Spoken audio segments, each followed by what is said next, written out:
Ready to go? Yeah, we're live. Nice. Yeah, I do that every time. We are live. Welcome back, everybody. Culture Canvas Podcast, that's what's up. episode two, season two. Like and subscribe. Season 2, episode 2. It's not. Oh yeah, I guess it is episode 2. Kinda, right? Yeah, kinda. Yeah. Um, Yeah. got like, what are we covering today? You lead today because Maybe not quite as exciting as journey. the last episode, but we'll touch It's very quickly on follow. some Frida Kahlo, some educational stuff. Very brief kind of, touch on some positive market trends. It's always fun to see. We got some do's and don'ts of shipping and packaging and handling art, which, Mason and I are very well versed in.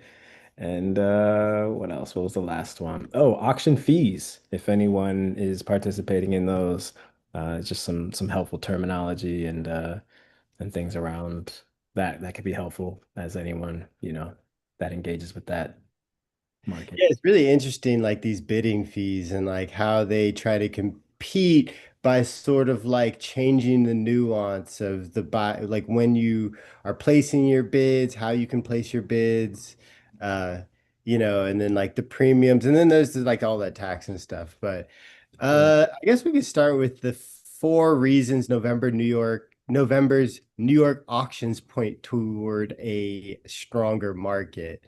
Uh, which is like, standard market coverage. Standard. We can be quick here. We'll keep it brief. What? Hey. Um, I mean, it looks like there's some good trends. They're the main ones that stand out. Like, well, I mean, there's all sorts of trends that sort of like the four stand out, I think. But uh, I think we're talking about Frida Kahlo today a little bit more in depth, and Gustav Klimt. I put him in the title because that's kind of interesting. I was looking at like the painting that they did, this record-breaking painting that he did. Portrait of Elizabeth Lederer. Yeah, that's interesting.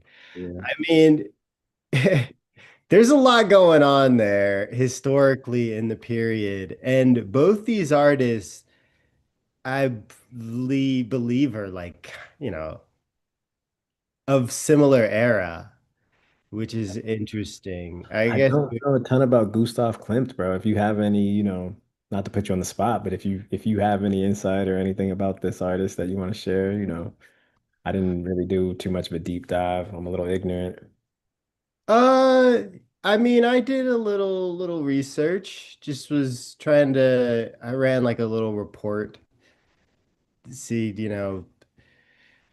learn a little bit about him. And then I was like reading about like the painting that he sold, the Elizabeth, the portrait. Like Mhm. that's a pretty famous painting, specifically because I think it got into the hands of the Nazis in Vienna. So he was a big surreal symbolist painter in Vienna. But I have this little report that I printed off, so I might read that. Last month's art auctions underscores the enduring allure of Gustav Klimt and Frida Kahlo. It's about in a record-setting New York sale, Klimt's portrait of Elizabeth Lederer fetched his highest record, making it the most expensive work of modern art ever sold at auction, which is. Wow. And then like for Frida Kahlo, that self-portrait I think was achieved 55 million, setting a new auction record for any female artist. So those are both really big wins for both those artists. But specifically with the Gustav Klimt, this what was it? Let's see if I can find it. I think it says here, actually in the article.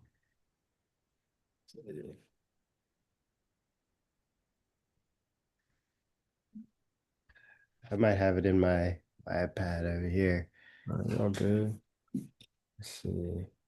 Yeah, yeah. Elizabeth Lederer was the daughter of a wealthy Jewish patron, and she became a significant muse for him. Interesting. Following, yeah, yeah. So he Klimt was kind of like big in Vienna's high society, which is like. related to what is it called? I can't pronounce it. The fin de siècle. Did you catch that one? Nah, I don't The know fin what de it. siècle, relating to the character. It's like an end of the century term, but I think it's like maybe it's a French term meaning end of the century, but I feel like it's related maybe to other aspects of the art world that are maybe in excess, maybe, or the spirit of culture. It's like the ennui, cynicism, pessimism, Hmm. widespread belief that civilization leads to decadence. Decadence is the thing that so it's like it's kind of how we feel today. Skepticism about the decadence that we have going on. I mean, we have social media and you see it, and people are very pessimistic about it. And Yeah. I guess that term is sort of related to that. So he was, I think, playing on that. I'm not, obviously he had like the gold that he put, the golden period that he had, and uh, this isn't really a part of the golden period. But what I Hmm. did think was interesting is that this painting was taken by the Nazis, and then so it was stolen, and then it also had to be, restored, and it sat in someone's home until like I think it said till last year. That's When yeah, crazy. it like has this long history, and I think I read that it went to the Nazis, they got it back. I think it was acquired by an American uh similar name. I forget his name, but an American collector, and then it sat in his home. Uh, the most expensive modern artwork. You Just just chilling in this guy's Um, house. at least here's the thing. A lot of this artwork, as we know, sits in storage. So it's Yeah. like at least it was in a home and it was kept safe and until the person I believe passed away and then it went on auction.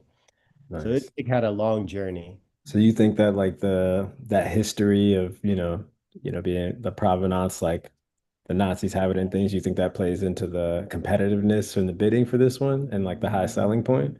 Of course. Of Nice. course. You know what I mean? Like this thing is traveled. It's Okay. had to be restored. It's a portrait from a very, very important era for him, I think. So um, it's kind of interesting. Yeah. Surprise. But that brings us to Frida. Let's talk about Frida. Frida's interesting. This article is kind of just about why Frida Kahlo continues to dominate the art market. As Mace just mentioned, she sold for a record at Sotheby's recently. Was it 54.66 million, becoming the most expensive artwork by a woman artist ever sold at auction and the most valuable Latin American piece in history. It's a pretty big deal. What else?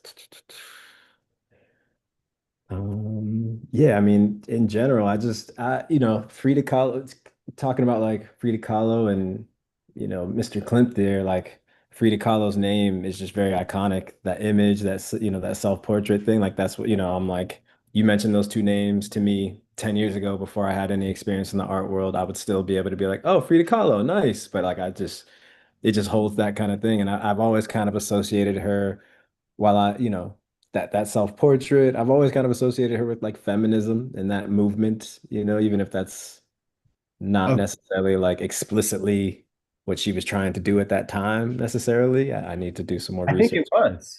I Was think it? it was. I think I have a feeling she might have been very conscious of that because I think Frida's like she's very political, I mean, I'm very interesting person. I was reading here. It says she's best known for her many self-portraits. So like a lot of her artwork is self-portrait.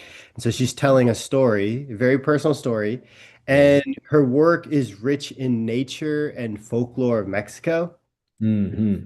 But which is like, that's the cool part. To me, it's like that I'm drawn to like the nature and the folklore and the Mexicana and like the surreal, although she didn't consider herself a surrealist. She was kind Yeah. of antagonist to that. That's Uh, what, yeah. I never painted dreams. I painted my own I reality. think that's exactly. I had that line 100%. Such a great quote. And then I think later in that same paragraph, it was like, other surrealist artists tried to place her in the movement and she dismissed them as a bunch of crazy bastards. Yeah, well, they were. She's like, I'm And just Are doing my thing. you kidding me? That's Like that funny. mustache? Like, yeah. Yeah. We're kind of wild guys. Yeah. Uh, all Yeah. hanging out. That's kind of powerful that she stayed outside that. I think it does appear again, I didn't know if it was like intentional at the time. Obviously, like a lot of it resonates with culture today, challenging, norms around like gender, beauty, identity, and things of that nature. Uh, those are all really relevant today, which I think, is telling about why she's still, so impactful and still so iconic. Um, and yeah, assuming that that was, you know, like intentional when she was, with her works of what she was trying to accomplish at the time, I would say that she's, her legacy definitely still lives on. Well, I mean, the reason I feel, I mean, I haven't read a lot of biographies about her, but in getting familiar with like, for this podcast, just a little bit with her, she's got a very powerful history, and I think that might play into, you know, some of what's going on. Like she was married to a very prominent artist, uh, Diego Rivera. And I think she was sort of like maybe during her lifetime, mostly sidelined. It's interesting. I see at auction or just in the art world, there are a lot of women, or I would not women, but I would say wives of famous artists who are also artists Hmm. who our significant Picasso, I think, has, people that he was married to that were very famous artists. So she sort of has this story that's very identifiable, like within the feminist movement, where she was sort of sidelined maybe to this other more famous living artist at the time. Meanwhile, secretly she's making history cheating on this famous artist with famous revolutionaries like Leon Trotsky, which is like, you know what I mean? Which means like, of course, in 1980, it said that there's like the autobiography, a very popular autobiography was written about her. So this stuff was being unearthed, and you're reading this and you're like, oh, this woman was like, she wasn't just a side, the the background to her husband's world. Like she was sort of maybe the main event. That's kind of you have to be a very interesting person to be her, in my opinion. And once that's unearthed, that seems to me a part of why her current ongoing popularity, especially within like modern trends, within the feminist movement and identity and minority wanting to unearth minority histories and things. Like it makes her very interesting to me. I'm like, whoa, she was, you know, hanging out with these very powerful world leaders, and she wasn't just someone to be like, pushed to the side. Yeah, agree, bro. Drop the mic on that one. Very, very well said. I like that. I do find it interesting about, that she was really just overlooked for so many years and kind of just thought of as, again, like another famous artist's partner or something. And in reality, she's the main attraction, as you said, or pretty awesome. And to be completely, take it a step further, that's kind of like, reassuring for us artists out there who may feel overlooked or whatever the case may be, not necessarily because of our partner, just in general, we all work really hard on our crafts and things, and hopefully, you know, people get to experience, the recognition and things of that nature while they're alive. But oftentimes with a lot of these artists, it's after they've passed and things of that nature. So, shout out to the folks out there grinding. You never know when your work can take off. That's a part of the collection process is that, artists become, popular as they're discovered. And she opens a door. It talks in this article too, just sheds light on other Latin American artists, Latin American surrealist women, all the above, which is important. All right. Nice. A little Frida Kahlo. Feel Do you free to want to talk about what collectors need to know? What art buyers and sellers need to know? Let's talk about the auction fees real quick. You want to talk about those? It's Let's talk pretty about helpful information. I remember the first time seeing like an invoice from auction or something and seeing the different fees, hammer price, premium, this and then it's like, what is the final? So what is like how much did this person pay? It is a little like, what are all these fees? What is this? So yeah, this article is helpful just for breaking that stuff down. You see a lot of like you see it on TV and movies and pop, whatever the case may be, like the auctions. Can I get 1 million? I got 1 million. Can I get 1.5? 1.5. We got 1.7, 1.7, 1.7. Sold! Bing! 1.7. You hit the hammer and it's like, okay, cool. This person bought it for 1.7. But obviously, as this article shows, and as we talked a little bit about on this cast already, there's premium fees. Let's just jump in right into it. This article breaks it down pretty well. So you got hammer price, the winning bid amount before any add-ons, which we were just talking about. The buyer's premium, which is the fee added to the hammer paid by the buyer.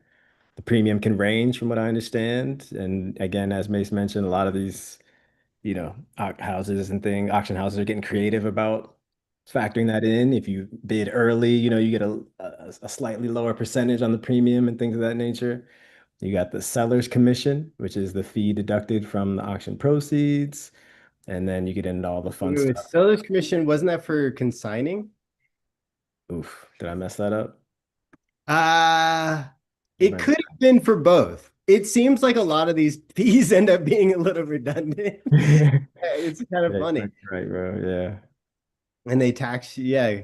A Uh, seller's commission is a fee charged to the seller by the auction house for its services. A seller's commission is usually charged at a rate between 5 and 10%. Uh, these are the auction fees consigners need to know. yeah, there So you go. if you're going to have your artwork be put on or sold at an auction house, one of our friends is selling a piece. Did you see that? Who? Thiesing. We might have him on the podcast. He's an artist, but He hit me up earlier about getting sweet. Yeah, 100%. Good. you saw that, right? He No, I told didn't see nothing. What were we talking about? Oh, He Thiesing. I saw him the other day. Paul, he has an artwork that he acquired um as a tip, and he's consigning it at Phillips Let's to go to go. auction. Let's So go. yeah, so he's going through the process right now. That's And awesome. yeah, so he's going to have to deal with potentially a consigner's fee for the seller, the specialist. There's other aspects too that I thought were interesting, like there's can be fees for restoration and also illustration and cataloging. So Yeah. those are interesting. Like so the auction houses, they all make a catalog. So they Mm, have to condition it, take pictures, and write a little, bio for the artwork. That's the cataloging process. And they make the catalogs that, people are gonna look through to buy stuff. And so the consigner might pay a fee for that, mm. as well as, there's like shipping, insurance, all that stuff. It's the Yeah. shipping and insurance, but that's on both ends for the consigners and the buyers. On They both deal with that ends. too. Then you That's a got your taxes, what's that? and then you got your taxes, sales tax, and things of that nature, mainly for the Depending on where buyers. it's coming from. Yeah. Yeah, exactly. Yeah. Some Also, places don't charge a tax, I believe, right? I believe so. For like VAT, you're talking about, or Uh, sales tax? Sales. So like New York is sale. They have sales tax. I think you can't even, I'm not sure if you can get art out of New York without paying a tax. I think Tax. they make you pay that sales tax. But some places when the artwork enters their state. So like if you bought the artwork in New York odd auction, you're going to get the sales tax from New York. And then if it goes to, say, I don't know, Pennsylvania, you're going to get their sales tax, I think, potentially. I Or think you're right. so you can possibly get both. But then some states like Arizona, there is no sales tax when you get there that's applied to it. So, oh, Delaware too, right? Freeport? Delaware, Freeport, I believe. Yeah, I think there's a number. Ooh, we're getting light. Yeah. Oh, nice. I see you with a different background today too. Got some greenery and stuff. There's little plants over here. Not at that. Yeah, that's Nice. any other fees we should talk about? Import, export duties, moving up. You know more about the import-export duties than I do. I mean, Let's that's talk just about yeah, import-export. Let's talk about VAT. standard. What does it stand for? VAT, value added tax, I believe. You added There you tax. go. Import, export duties. Anytime you're shipping, Mace just kind of gave an example of, moving things like domestically, but if you're shipping things internationally, there's every country's going to want their little piece of the pie, depending on where you're going, and those rates vary. Uh, so yeah, interesting stuff. Anything else on this one? Yeah, the We need feed. to do an episode on restoration one of these days. Restoration and conservation. I like that. Uh, oh, the reserves. Oh, the reserves are interesting. Yeah. Yeah. Some auction consignments carry a reserve, the confidential minimum price the seller will accept for their artwork. While auction houses don't usually charge a separate fee for setting a reserve can affect the financial terms of the consignment, such as commission rates, guarantees, and risk sharing. So I think with these recent sales, a lot of the works had agreed reserves, which I think contributed to the healthy auction, if I'm not mistaken. Agreed reserves. Yeah. And there's agreed reserves, which is kind of similar from what I understand to priority bidding, which is Mhm. like pre-bidding. So they're saying like, and we should just mention while we're doing it, we should like read off these standards because it's kind of I think standards for work selling. It says auction houses have different tier structures, so it's like important to understand this that depend on the value of the work. So for work selling for prices up to and including 1 million, the buyer's premium rate is 27, and it's 22% for works selling for prices in excess of 1 million. So as it goes up, the buyer's premium comes down and up to 8 million and up to 1 million, 8 million. But then there's just like, there can be little crinkles like reserves. So minimums, which means that reserve is for the consigner, but it Mhm. can be little crinkles with bidding, like priority bidding, where you're the collector who places bids more than 48 hours before a sale qualify for a discounted buyer's premium. So it might go from 29% to 25%. So that's Hey, on the collector's side, and the reserve is sort of on the consigner's side. yeah, So it's a nice little parallel. yeah, it kind Reserves of and works, reserves and priority bids. Yeah, they're trying to, just, get people comfortable because it's like a lot of risk, and Yeah, it's inherently a ton of risk, these artworks. So yeah. you want people to feel like confident on both ends, selling and buying the art, coming into these deals. At the end of the day, the auction house is just the middle ground to negotiate a fair, open, sale. Well said, man. Once you have it though, you got to ship it. Yeah. Which comes with all kinds of fun considerations, if you will. Yeah, let's talk about shipping and handling. It's funny because I think they speak with someone, is it the gentleman from Atelier 4, I believe, who like breaks it down into those two kind of categories, shipping and handling, which is kind of interesting. Yeah, that's a good nuance. Good and fast, good and cheap. Fast, good, and cheap. Uh, Cheap. yeah, I mean, we both have a lot of experience with both of these kind of aspects, you know, the shipping and the handling side.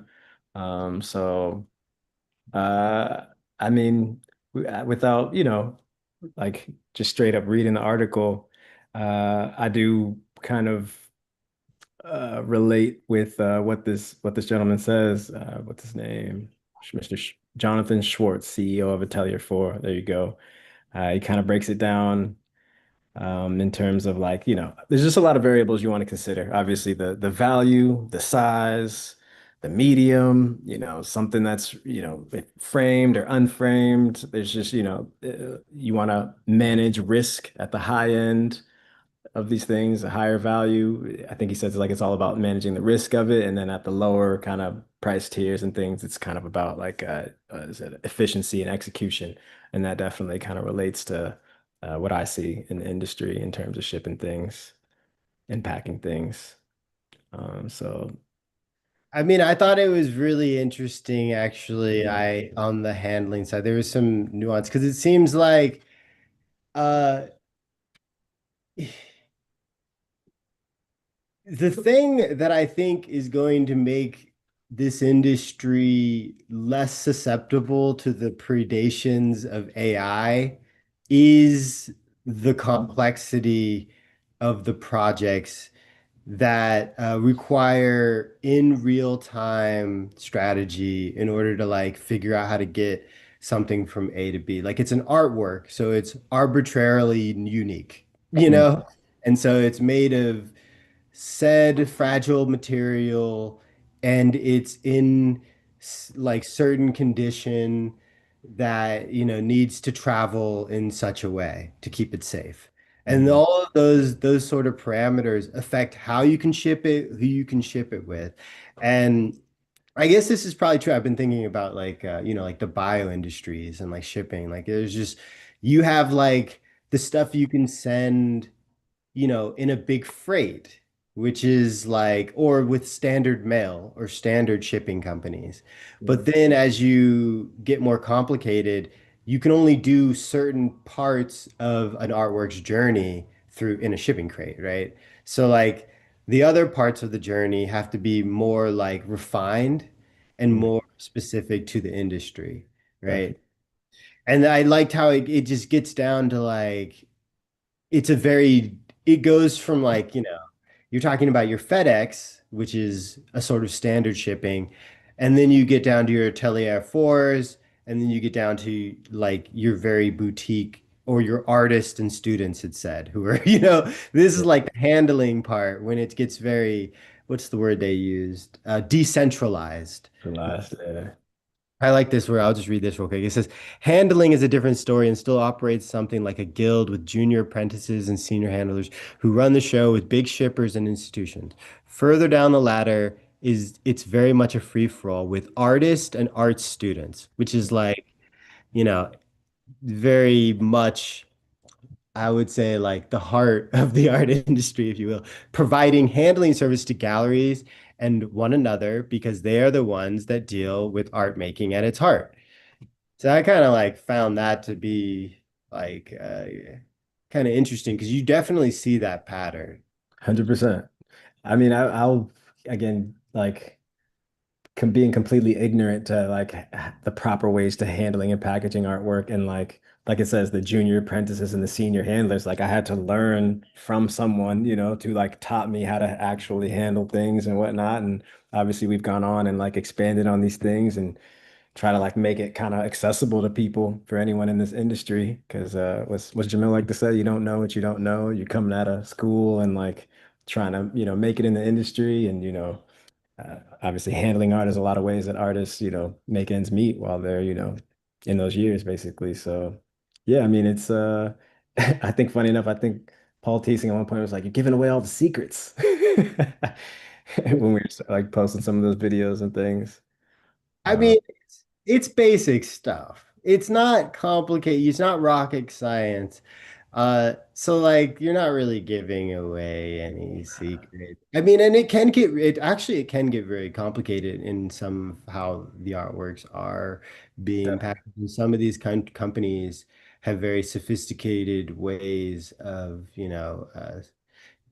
designing and packaging art. I feel like when I think of like Jeff Koons, I think of someone who's as an artist, his I know he's like a corporate artist, but there's definitely like like sort of an Apple detail, an Apple MacBook type detail to like the packaging I and see. shipping artwork. Like it goes all the way through. Like it goes for him. It's like you can see it in art handling. Like you could just see like his art is designed a very specific way using very specific production. And it doesn't stop there with the packaging. Like they just have their own packaging. It's all streamlined, created in-house. And the art handlers for his company, I believe, do most of the installation for his work. So it's very much like a different type of business as an artist. And I think that's interesting. That is interesting. That's a good example too. I like that. I mean, it's earlier in the article too. It talks about kind of like, what is it? It's like, most artwork, according to insurance figures, suffers small, it talks about like insurance and things, but consequently, a professional and sometimes secretive network of shipping experts has arisen to provide services for galleries, institutions, and collectors. I thought that was interesting in terms of like the secretive, because what I see working for, on the shipping side of things, it's like to your point, you have like the Jeff Koons and things who have like very specific people and for collections and packaging and installation, like almost an in-house team essentially. And then you have, galleries and kind of larger institutions that just have like a go-to guy, you know what I'm saying? Like a, like Yes. our friend Jamil, you know what I'm saying? Like there's just the levels of it are really fascinating, so it is almost kind of secretive. It's almost like, oh, I know a guy, you know what I'm saying? And it's like kind of word of mouth a lot of times, sometimes, I think, but obviously there are the like giant kind of dinosaur institutions of shipping, the Croziers and the Cadigan Tates and things of that nature, the Deedles, if you will, who just been around for so long, have all the, assets and things.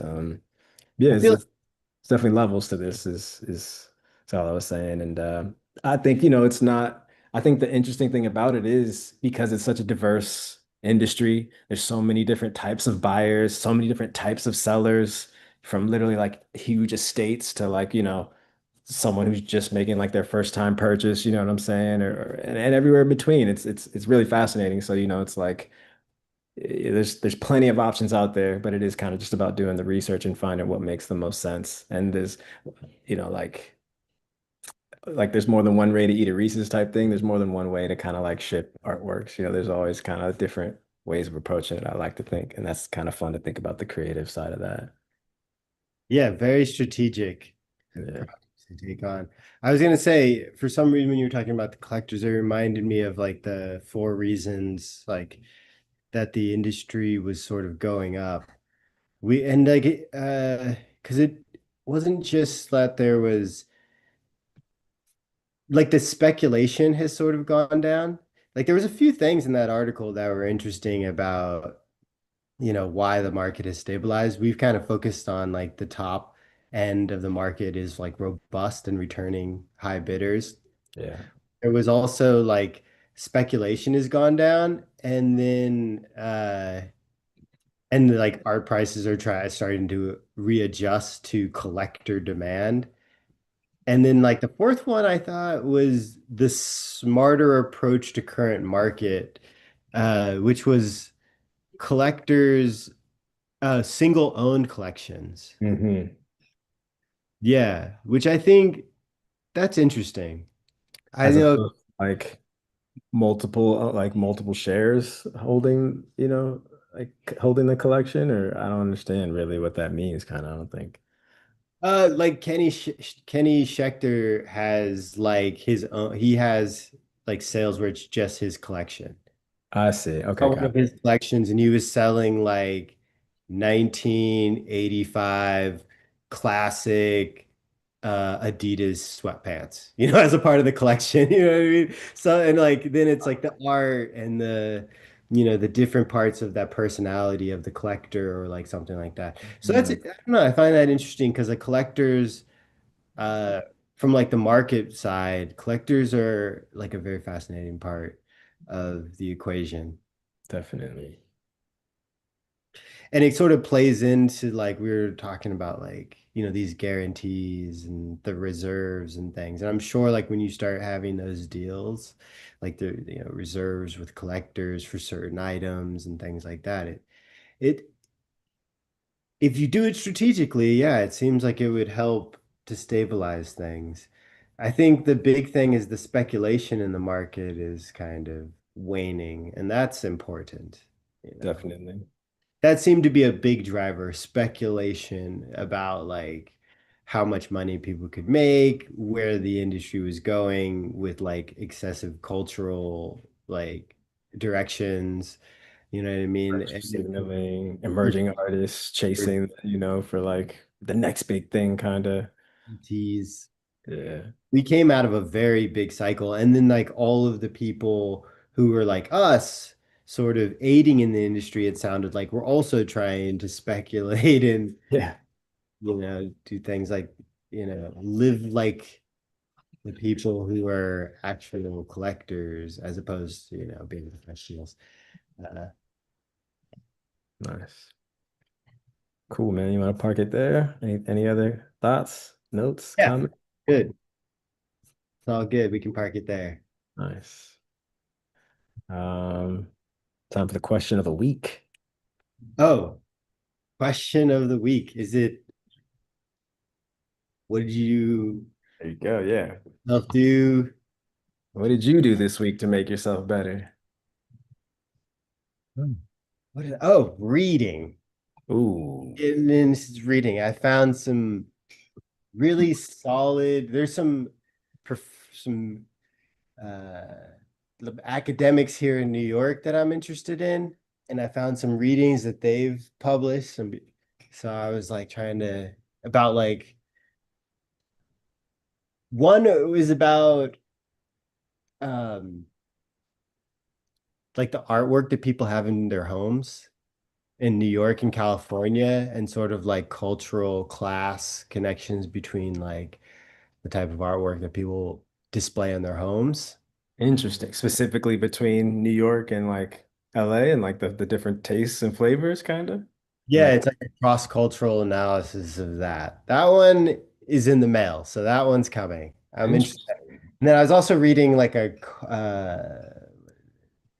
like a book about cultural capital and graduation rates in college students. I Hmm. think defined by cultural capital is defined by like it can be defined a number of ways, but one way that they measure it scientifically sometime in the past, which is like a highly flawed way to measure it, in my opinion, uh, is to measure it by, how much someone can participate in high arts and culture. So it's very much engaged with like, and it makes sense. Like it's an older term. I could go into like who I'm learning about who like Pierre Bourdieu, who came up with this term, but like or helped develop it. But yeah, no, I was reading and trying to just be more learn more. Is cultural capital synonymous with influence, or is that not quite the same thing? What okay, that's very interesting. That's a great question. And I'm learning, so I can't tell you everything. All right. I'm But curious. I think what is happening is that cultural capital is just not an up-to-date term. Hmm. Basically, similar things like social capital, or, you know, I think I'm reading a paper from 2010 that's talking and reviewing a term that came about, you know, 50, 60 years ago. And there's papers, cultural capital is an old term. And so papers over history about that. And so I'm thinking as I'm reading it, I'm just like, this is out of date. Of I see. course, talking about cultural capital today is gonna probably have a different, with the internet and everything that we're dealing with, it's going to have a different aspect. But some of the ideas still remain the same. Of course, high arts, cultural capital, and your success in college, you know, there's like correlations there that we could talk about, but that's Yeah. not what today's episode is about. So, what did you do to make yourself better? Not a damn thing. I'm just playing. Shit, man. I think uh not as much as I would like, I feel like, but I showed up, if that's like an answer, I guess, Showed up today. We missed our call earlier in the week, but I had some other, like just taking time to sit down and dedicate time, right, for some music related stuff. Uh the wheel is hard to, like stop the wheels sometimes, There's just always kind of something on or something the next kind of thing to do. So yeah, just kind of always trying to find the balance between like, you know, trying to be really productive and just, obviously I feel like this is kind of what I said last week, but I'll keep it simple. I showed up. That's it. Hey, showed up, Showed up, showed man. up, showed up. Half the battle. It's half the battle, showing up. You Showing showed up. up, you got some music done. That's consistent. I mean, to be at the end of the day, like Yeah. the more consistent you are, consistency, especially with like showing up and doing that, uh, that that brush stroke on the canvas or something. I mean, when I talk to artists, that seems to be like a big impetus, Hmm. for them is that like seriousness sometimes comes down to like making yourself do the one line every day. Specifically, someone was telling me another tall Paul, There's a few of them another out there. Paul artist. Yeah, these Pauls, Paul Bunyan, Paul Thiessen. Yeah, they're like, yeah. He was talking about painting in oil. Mm, So he's like he does a lot of like I think he does in the past acrylic or sketch sort of, artwork, but he was talking about painting with oil. And when you're painting oil paintings, it takes a long time to dry. mm, So like you have to wait for brushstrokes to dry over a long period. So it takes a long time. So it helps to show up every day yeah, to reinforce that line or impression, or you know what I mean? that's So interesting. that's very clutch. Yeah, consistency is key. Trying always aiming to do better there. I guess one other thing is I intentionally kind of sought out some inspiration as well for kind of said work to be done. A lot of times I'll kind of just passively like, oh, whatever comes, let's get inspired. But I actively was like, I want to find something that's gonna help me, get the gears turning a little more. So Nice. good, man. I like that. Thanks, bro. I like you. Nice. It's a good podcast. I like you too. Thanks, bro. Um, Want to wrap it up there? Call it quits Yeah, I'm tired, man. and scream. Like and subscribe. Nice. Just Good say stuff. that one in there. Subscribe.